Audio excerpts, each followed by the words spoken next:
Well, now, that game was played by the Packers we know and love. If AR12 and Aaron Jones can keep this kind of action going all season, look out.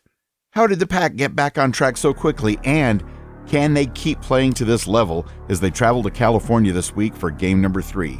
Let's discuss it and more coming up on this episode of your Packers Fan Podcast.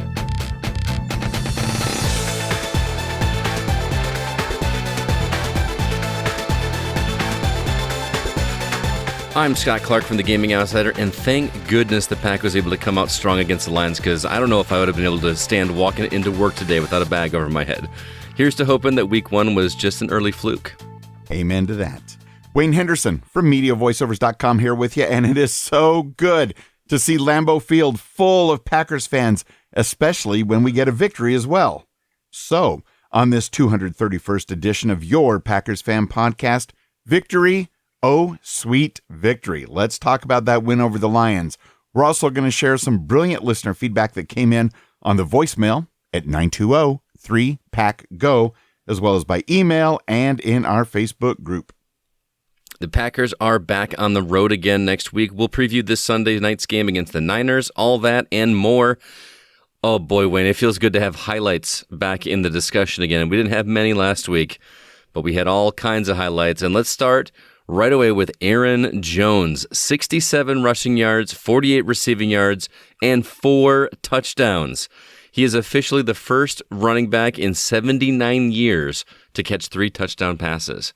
Pretty impressive turnaround after week 1. What an amazing night for Aaron Jones. The other Aaron, Rodgers, he seems to be back on track as well. He had 22 of 26 passes for 255 yards and 4 touchdowns, 3 to Aaron Jones and 1 to Mr. Bobby Tunyon. Touchdown, baby! I'm still debating whether or not we're allowed to call him Bobby. I feel like that's just an Aaron Rodgers thing. We just have to refer to him as Robert. But okay, Robert Tunyon had a touchdown that was worth 6 points before the extra point was kicked. It was fabulous to watch. That was an incredible pass, by the way. I've watched that replay so many times, and I will never understand how he looked at Tunyon and said he's open, number 1, and how that ball made it into his hands. I just seriously cannot understand how that happened. Talk about threading the needle. And speaking of clutch plays, it was one of the bigger turning points of the game that toss to Davante Adams for about, 50 yards on the 3rd and 12? Oh, yeah. Beautiful pass. That was great. But Adams had a total of 8 catches for 121 yards. And here's what's interesting, Wayne. If you combine those yards that Adams had with the yards that Jones had, those 2 players alone accounted for 236 of the Packers' 323 yards for the entire game. Yeah. I'd say we got 2 big stars right there. Yeah, I think pretty impressive. Under the bright lights, the stars shine when things go our way, and they did. That was amazing. The stars came out, and I enjoyed almost every minute of that game. It was very enjoyable to watch for sure, and it was good to see Eric Stokes get some play on the field as well. He took over coverage for Kevin King, who seemed to be having an off night. I mean, okay, he was off last week as well, but so was everybody. He had, in particular, a key stop on 4th and 1 that to me truly felt like the official turning point in the game for me. Even though he had that one slip up that cost us a touchdown, there was a miscommunication he had with King, blowing coverage along the lines to get a TD pass over to Cephas. It was a mistake, and he owned it. I don't know if you saw his reaction, but it was his body language was saying, "Yeah, I messed up," and he didn't stop. After that, I think he was targeted 5 times, and only one of those catches was actually made by the receiver, and it was for 5 yards. So he did pretty well, and I think that King is going to have a run for his money in terms of that starting position next week.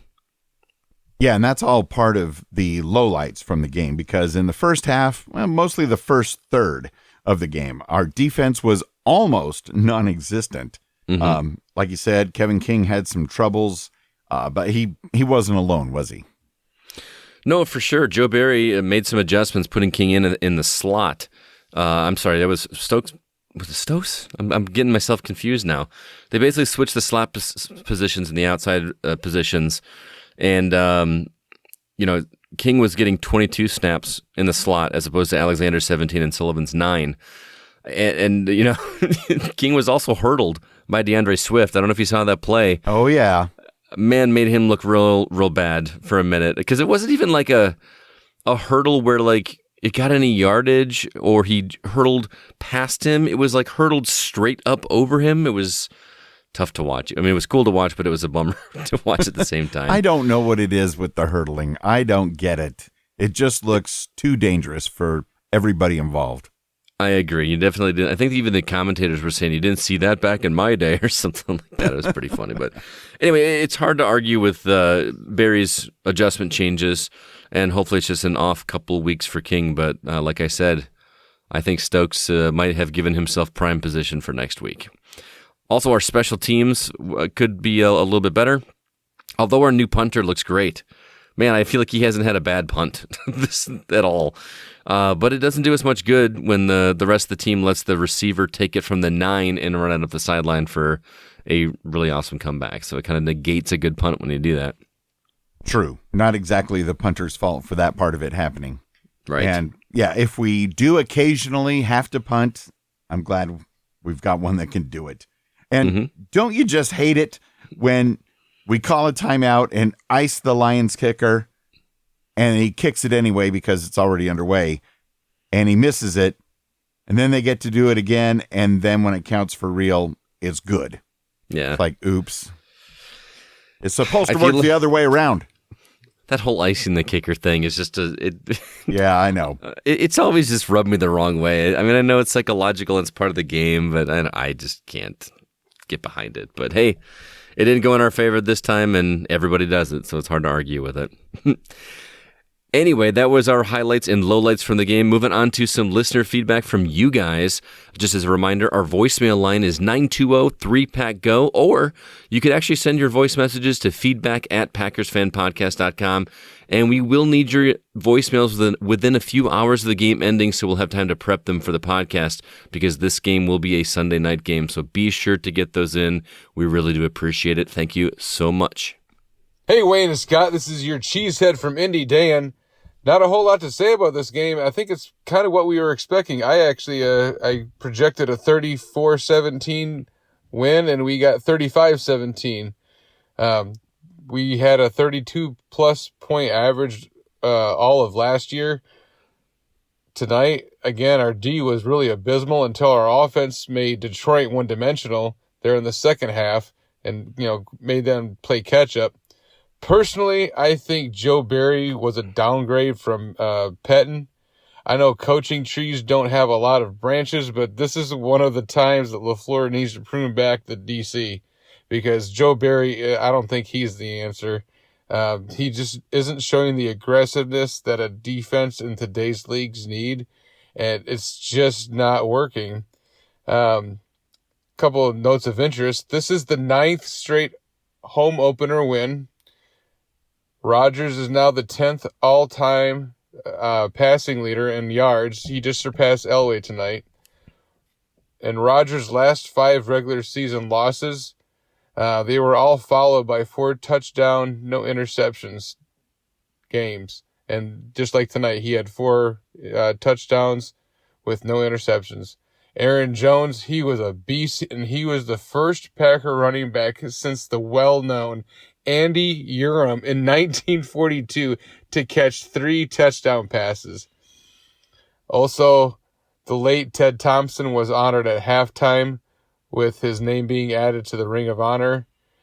Next week, we look forward to facing off in San Francisco on Sunday Night Football. So we have another nationally televised game that's really going to test our mettle, test our defense, test our offense, because we have to be able to keep up with them. San Francisco has a lot of injuries, but they are a very good team, and they've shown it so far. All I have to say is we are now 1-1. We sit on top of the division, and go Pack, go!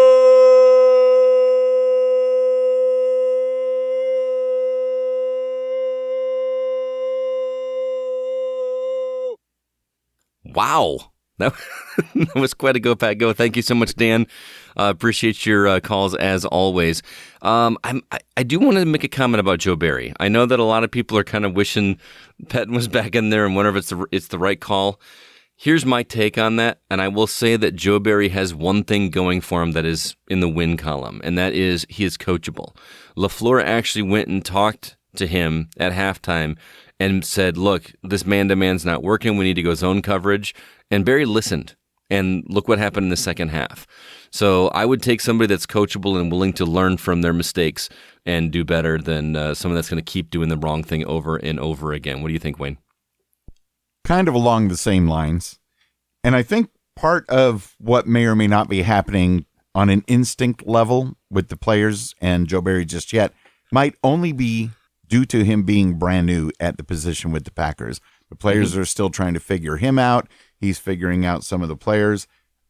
I would like to think with my rose-colored glasses, Scott, that each and every week is going to get better. Let's go with that. Let's go with that. By the way, he predicted the game quite well. His differential was only 1. So nice job on calling the score there, Dan. 9th straight home opener win. That's saying something. Mm-hmm. I mean, if you're going to win one, this had to be one. First home opener, full capacity since, January 2020? We needed this one bad. And it's, you could feel the energy through the TV, man. It was just amazing. And then the rain came down. I know nobody likes rain, but still there's just something about poor weather that just makes you feel like you're at Lambeau. I like to think of it as melted snow. There you go. There you go. But it was good to see Ted Thompson getting his due there on the Ring of Honor. It's unfortunate, at least on the broadcast, the main ESPN broadcast, I didn't see them cover it until like the final 2 minutes of the game when, it was basically won and they were just looking for something to talk about. Speaking of ESPN, I want to know how you feel about this because my wife and I were talking about it during the game.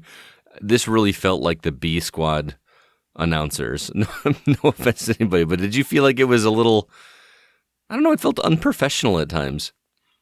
I didn't really pick up on that. I was so focused with it being a Packers game, being focused on Lambeau, on the crowd, on the players, on everything to do with the actual game and making notes here and there for the podcast that I didn't really notice the announcers very much at all. Mm-hmm. It's definitely not. I still, personally, my favorite all-time Monday Night Football crew was when Dennis Miller was part of the gang. Oh, man, I remember those days. I think he is hilarious. Sure, a lot of the viewers had to keep the thesaurus handy so they could figure out what Dennis Miller was talking about, but it was still hilarious in my book. In the third quarter, I tested out watching ESPN2 for the Eli Manning and Peyton Manning coverage, but although I think I'm going to watch that for a lot of the games this season, for the Packers game, for the coverage I needed, I just went back to the main one. I watched a couple clips of it, and I just don't know if that's how I want to watch football. I don't know. I just can't. I don't know if I could do it. Maybe I'll try one game, like a game that's not like, a Packers game that I have to watch. But although Brett Favre was on there this time, right? That was. We'll be mentioning a little something a little later. Go, Pat! Go! Go, Pat! Go! Hope I'm not too late. I watched the game last night. It was lovely Aaron Jones. Woo! Thank you. And Aaron Rodgers went away to return to form, but I like the formula. I think that's how our path to the not only the playoffs but to a Super Bowl appearance is run the ball heavy, use Aaron selectively. That way he stays healthy during the season. We control the clock. The defense looked great in the second half. We started off, kind of getting ran on again, but something to keep an eye on. But I'm thankful for a win. I was a little nervous last night. I was like, man, I know we can't go 0-2 to start the season, not after making it to the conference championship last year. But we look great. I believe in this team. Happy Tuesday, everybody. I'm calling on Tuesday. Again, like I said, I hope I'm not too late. Love you guys. Andre LA. Go, Pod, go! Go, Pod, go! That is fantastic. Andre in LA back with a Tuesday victory morning phone call. Thank you so much for giving us a ring at 920-3-PACK-GO. Also, some great Go Pack Goes earlier from Dan and Indy. Things are really happening. And Andre, great point that first, let's send out a huge thank you to Aaron Jones and Aaron Rodgers. And yeah, if we can keep running the ball heavy, Andre, I think that is going to bring many good things our way. Right, Scott? I agree, man. It is so good to feel like we have a running team, and they didn't abandon it this week, which felt really good. That was really good to see. And also, by the way, Andre, it is never too late to hear from you, brother. Love it. And we look forward to hearing from you next week, Andre, especially if we can pull off that victory in Frisco. Oh, man. Oh, man. Hey, Wayne and Scott, this is Mark from New Lisbon. First of all, it was just great that the Packers got a win. I think the defense still has some issues, but they played much better in the second half. Devondre Campbell, what a game for him with the interception. He had double digits in tackles. So I love the guy, even though he's from Minnesota. He went to college there. And, of course, Aaron Rodgers kind of silenced his critics with a great game. And what can you say about Aaron Jones with 4 touchdowns, one of the more underrated running backs in the league? So I just was looking at their schedule. If they can split with San Francisco and Pittsburgh, then they have the Bears and the Bengals. So they have a chance to be 4-2 after 6 games, and that would be great. I think their division is weak. So it was all positive. The Packer fans can relax a little bit now. There weren't any major injuries in the game. And I think when we get Bakhtiari back after the bye week, the offensive line will really come together. But I'm a little worried next week against San Francisco. They have a really tough D-line, and I hope they protect Rodgers. So it was a great win for the Packers, their first home win of the season. Hopefully a lot more to come. And they started looking like the Packers again. So keep up the good work on the podcast, and I will talk to you next week. This is Mark from New Lisbon. Thanks for taking my call. Wayne Scott, Art from Texas. Well, it was it was a sluggish first half, but they got it going after halftime, and it was good to see.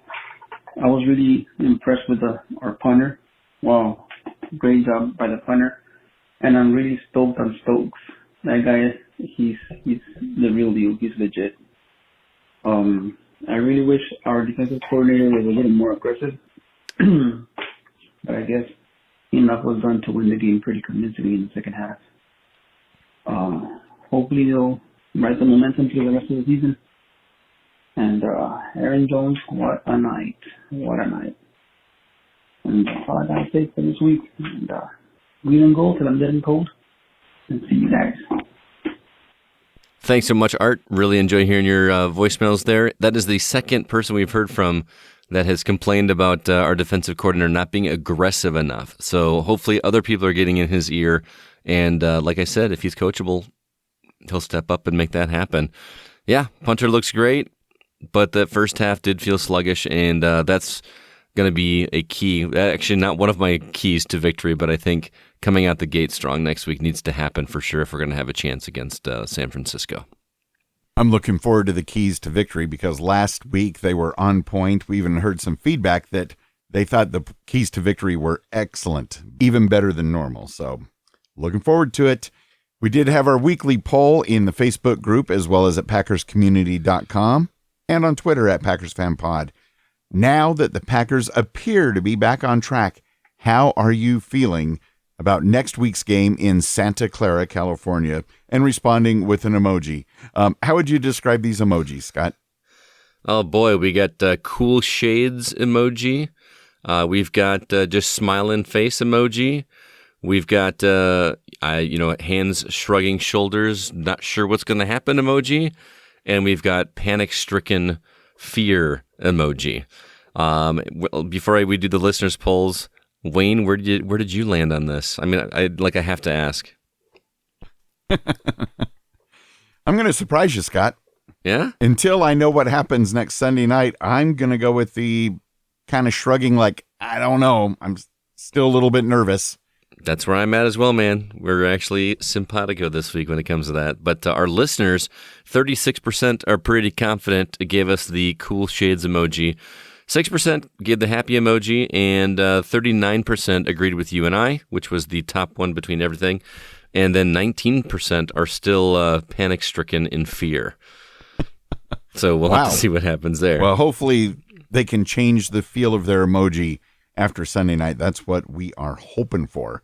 Thank you very much for all of your votes. Some of the other great posts that came up in the past few days in the Packers Fan Podcast Facebook community group at PackersCommunity.com. Bill posted an interesting question to the group.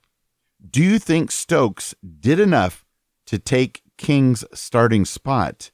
And David added, listening to the broadcast at the end, that's not the Packers' true intent. They want to have him and King on the outside and let Jair roam around. Dan also replied, said, yes, it's one game, but I saw enough. Oh. Yeah. I don't know. I'm always of the mind that I want to see how the rookies do, especially when I pay a little bit more close attention to the drafts that I do ever since doing this show with you, Wayne.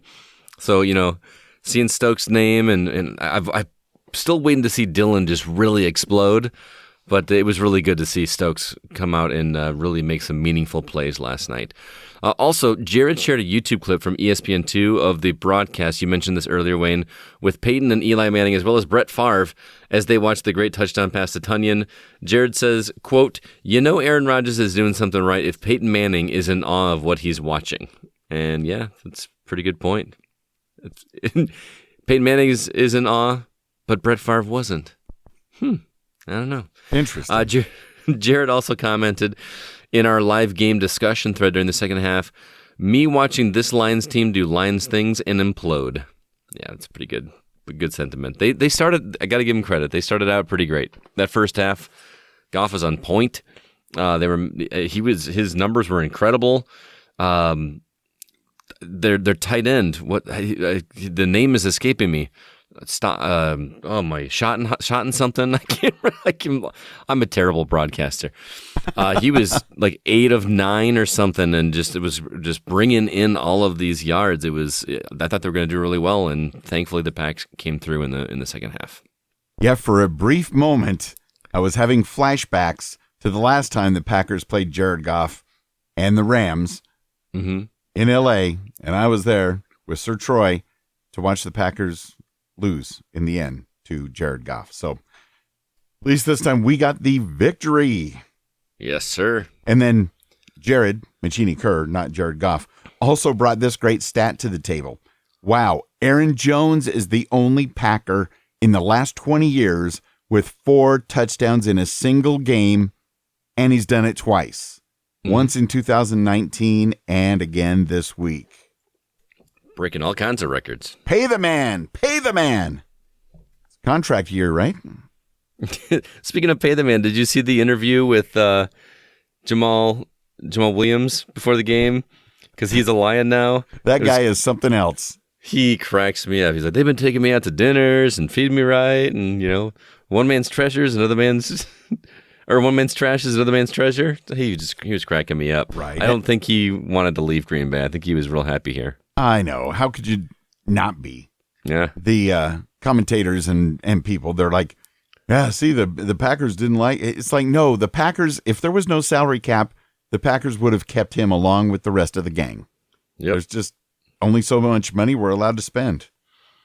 I mean, exactly. Heck, if they had to, if there was no salary cap and they needed more money, they could do just like in the old days, pass the hat around the stadium for the Keep Jamal Williams Fund, and it would be full at the very end. So, just one of those things. We also got some emails.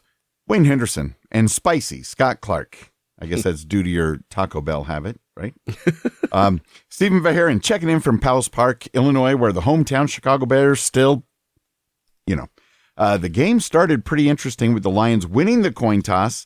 They elected to receive the ball to start the game and then immediately scored the first touchdown of the game. And after the extra point, 7-0, the Packers did finally get their first touchdown of the year, which is weird to think about it being in week 2, getting our first touchdown of the year. Wayne and Spicy Scott, I don't know about you, but I think the biggest highlight of the game that after the Packers, with 5 seconds to go in the third quarter, the Packers defense got the ball back 1 second later after the kickoff to get the Packers offense back onto the field. It is so good when we can turn the ball over, right, Scott? And get the turnover and have it actually work. And capitalize on it afterwards. That's obviously important as well. Amen to that. Stephen continues, much better game than week 1, and there's no me writing in all caps or swearing up a storm. Thanks, Stephen. Appreciate it. The Packers still have not lost 2 games in a row under Matt LaFleur.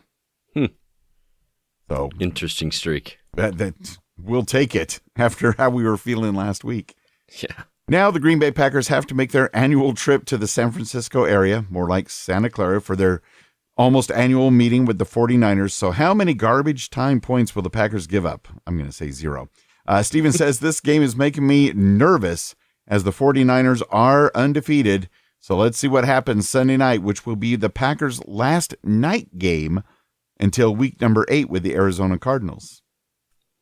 So one good thing about that is that gives the listeners more time to send in their feedback when it's not a night game. So I appreciate it.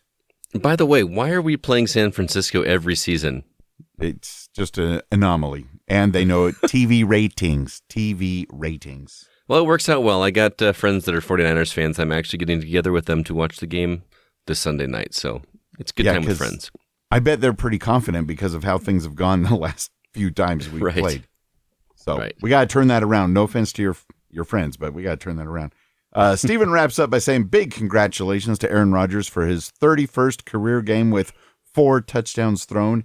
Now it'll get interesting to see between Wayne and Scott who will get their first point in the 2021 Wager O Fun bet, which we'll tell you about later. Okay, I'm going to check out for now. Can't wait to hear the happy thoughts from Wayne Henderson and Spicy, Scott Clark, and all the listeners. Stephen Vaherin. Another email comes in that says, hey, Wayne and Scott, this is Caleb, Kathy, and Roy Fisher from Titletown, USA. What a great game. It's great to see the Packers back in the winning column. Bright spots were that Aaron Jones scored 4 touchdowns and Aaron Rodgers catching the lines with too many men on the field. That was fun to see. Stokes on defense stopping the few passes that were thrown his way was excellent too, but there were some things we really need to work on. One is protecting our quarterback and our defense. Go Pack Go, bleed green and gold till dead and cold, CCR. Thank you so much, Caleb, Kathy, and Roy. Really appreciate it. And thank you to all of you for all your calls, emails, comments, and support.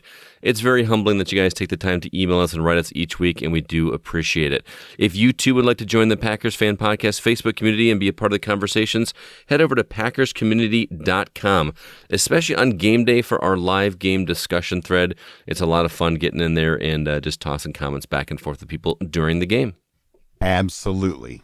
And now, your 1-1 Green Bay Packers are yet again heading to Santa Clara to play the hated 2-0 49ers. It all happens Sunday night, September 26th at 7:20 p.m. Central. All time, the Packers lead the series. So we got to keep winning so we can keep that lead in the series. We lead it 37-32, and somewhere along the line, there was a tie. It looks like this is going to be the 4th time the Packers faced the Niners in 3 years, because if you remember a couple years ago, we played them in the NFC Championship game. So I'm tired of playing the Niners. I am also tired of playing the Niners. I don't remember much about that NFC Championship game. But it is what it is. Our Packers do need to be careful. Not only have the Packers had less than optimal results when they head out to California in recent years, Rams, Chargers, Niners, but we're also doing it on a short week since we just played on Monday night and travel across the country to play on Sunday night. It would be a huge momentum builder and morale builder if the Packers can get a win in California this time. The weather looks good. Duh, California. But let's hear what Scott says it'll take for the Packers to be victorious with his keys to victory, because right now, looks like it's going to be in the mid-70s at kickoff, mostly sunny till it gets dark. Then it's going to be dark. And that's about 25 degrees Celsius. I see you laughing over there. That's when it gets dark, and it's going to be dark. This just in. It's dark when it's dark. I love you, Wayne. As for my keys to a Packers victory over the Niners, this has been mentioned already by one of our listeners, but number one, protecting Rodgers is going to be very key this week. Although the Niners looked shaky in week 2, they still pulled off a win against the Eagles thanks to their impeccable defense, which really did win the game for them. And they've also got a deep roster on both sides of the ball, so we should expect a lot of pressure on the front line. I wouldn't expect as much running this week, which means Rodgers will need more time to seek out positive yards in the air. I'm begging you, offensive line, please let us win this one. We need it badly. Number 2, get to California early. In years past, our losses against the Niners, in fact, anybody from California, were often blamed for late arrival. This week will be a shorter one, so it's imperative we don't mess around with tardiness this time. Get them in town, rested and loose before the game so we can prove to the rest of the league that the Packers are still serious contenders. And number 3, don't buy into the drama. I don't know about the rest of you, but I am so tired of hearing all the, quote, hot takes from commenters about Rodgers and whatever happened in the offseason. Couple that with the comments he made at the end of the game last night, including words like trolls, and it all sucks. Do I hate the guy? Absolutely not. In fact, I'm still of the mind that we don't know what actually happened, and I sincerely believe that the media has ran with it and just tried to make a story out of it, and that's got to be frustrating for AR12. With that said, that shouldn't be the motivation to win. Instead of trying to prove to the haters, prove to the fans who still love you that you are who you say you are. Win the game for the Green Bay faithfuls, not the ones who were looking for clicks. And there you have it. Preach it, Scott Clark. All right, let's go on to our wager o' fun, Wayne. Last week, I predicted that the Packers were going to win 35-30. You predicted that the Packers were going to win 24-17. What's interesting is that I called the Packers score exactly, and you called the Lions score exactly. But the differential is really what matters here, and I had a differential of 13. You had a differential of 11, so you squeaked out a win. Our first win, because neither of us won last week. Right. So it is officially. Take it. I know you will. Because in the old wager of fun at the end of the season, if I get most of the guesses closest to the Packers wins, you will be watching a couple of Doctor Who episodes that I'll hand select, and we'll stream it on Twitch or whatever's popular in January or whatever. And when I recover and come back and actually win the whole season, you will actually be playing a game of Madden NFL on Xbox on Twitch for the viewers to watch along with us, and that should prove to be very fun. That would be very fun. Do we both have to play the same version of Madden? Yes, we do. Oh. Don't worry. Well, I'll get it figured out, man. Okay. I'll get it figured out. You are from the Gaming Outsider, so if anybody can figure it out, it'll be you, Mr. Clark. Absolutely. This week, I am predicting that the Packers will win again, although I think it's going to be pretty tight. I think we'll win 24, and the 49ers will get 20. So 24-20. What about you, Wayne? I also think it's going to be a heart attack game, not as much of a blowout in the second half, so we're going to have to stay all the way till the end. I think a few more points for both teams, but not much. Packers 27, 49ers 24. All right. I am eager to even things up again for week 3, because right now the score stands with Wayne at 1 and me at 0. Woohoo! Go Pack, go. The NFC North, let's take a look at that real quick. The Packers are 1-1, and because we beat a division rival, we are officially in first place. So, Scott, I know you've been wondering if the playoffs were to start today. Yes, the Packers would win the division and host a home playoff game. Can I get a go, Pack, go? Go, Pack, go. I did have to double check you on this. I looked it up and confirmed. Yes, that is the case. Wait a minute. Well, the reason is I have a friend in town that is a massive Bears fan that told me over the weekend that no matter what happens, since the Bears won, that the Bears were going to be in first place, and I took his word for it. So I went and looked it up, and you're right, the division win, because the Bears don't have a division win. They won against a non-divisional opponent, so right, a non-division rival. You know, even back in 1985 that the Bears fans talk about all the time, way back then when they were in the Super Bowl, it still worked like this, even if the Buccaneers were in the division at the time. The Bears are 1-1, so they are hot on our heels. What's interesting is the Vikings are 0-2, and so are the Lions, and Isn't that just a shame? That's a shame. I can just see the meme floating around in my head right now. Some other NFL happenings this week. Several teams have new injuries to their star players. TJ Watt's down. Carson Wentz is out as well. I know that Andy Dalton him too. Is hurt as well, but he's it sounds like he's coming back. Like the reports I was reading make it sound like he's still going to start in week 3, which just seems impossible to me. But wasn't Tyrod Taylor beat up a little bit as well? I think so. Yeah. But and here's the thing: you know how I feel about the Bears, but I kind of want to see what Justin Fields is going to do. Not against the Packers, but I would like to watch a game where he's starting. But I guess we'll have to see to wait what the decision is. I just don't understand how they're talking about him being able to play. I thought it was a pretty serious injury. It looked gruesome. I mean, not gruesome, but it looked like his leg just like popped. I look away when I already know that they're going to miss a game or two or more. I look away. Carson Wentz, that poor guy, he has 2 sprained ankles, and of course that means he's got one on each foot, not 2 on the same one. Okay, Scott? Oh, okay. Does it also get dark when it gets dark? Most places, but not everywhere.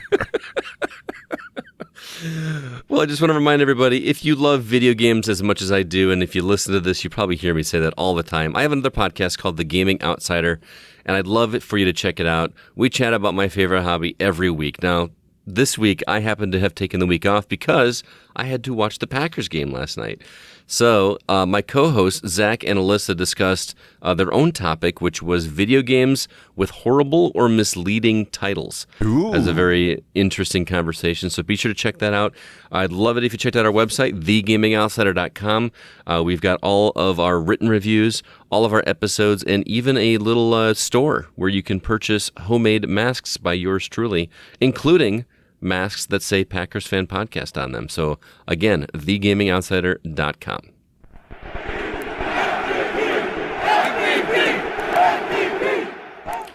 You guys all know we have a value for value model here at Packers Fan Podcast, and you can find details for that at patreon.com/Packers Fan Podcast.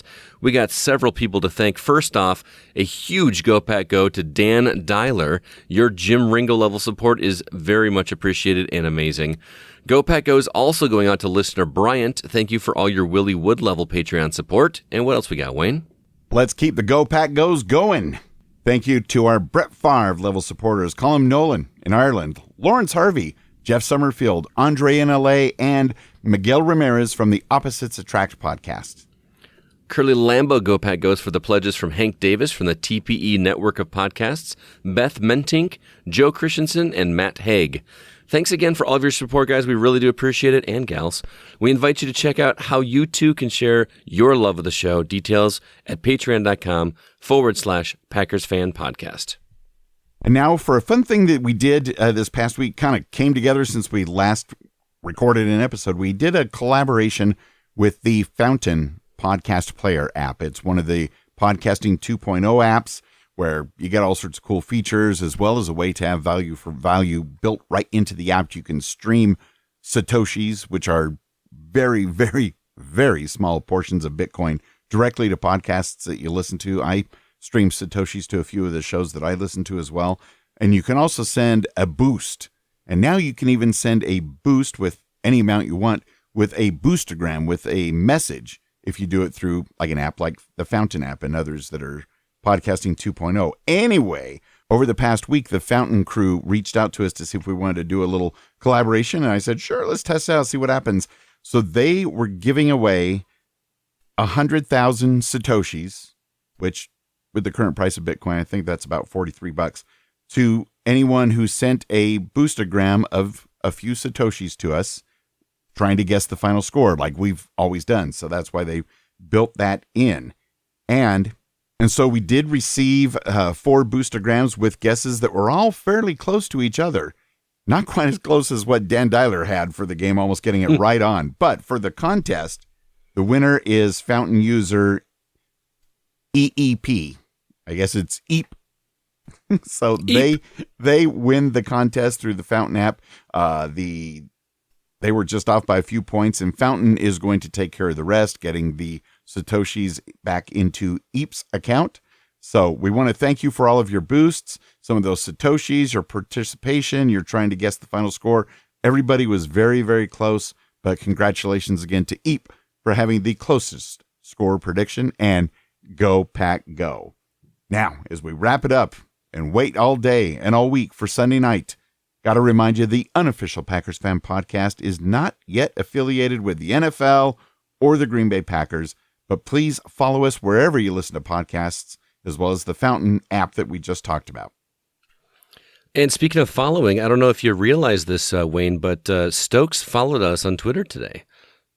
Did he? That is a 100% true story. He did follow us on Twitter. So I'm going to have to go look at that. I know that that's very, very cool. Thank you, Eric Stokes. Keep intercepting balls and making great defensive plays, especially this week. Please, please, please. Also, please tell a friend about the Packers Fan Podcast. Your word of mouth is what gets people listening to us. And if you're not already doing so, follow us on Twitter. We are at Packers Fan Podcast, and my personal handle is at GoCastScott, and Wayne's is at Wayne Henderson. And to help amp us up to root the Packers onto a much-needed victory against the 49ers on Sunday night, here's the Packers Fan Podcast Patreon supporter, Dan Dyler. Hey, Packers Fan Podcast listeners. This is your cheesehead from Indianapolis, Dan, and I have just two words for you. Go, go, go, go, go, go, go, go, go, go, go, go, go, go, go, go, go, go, go, Pack, go!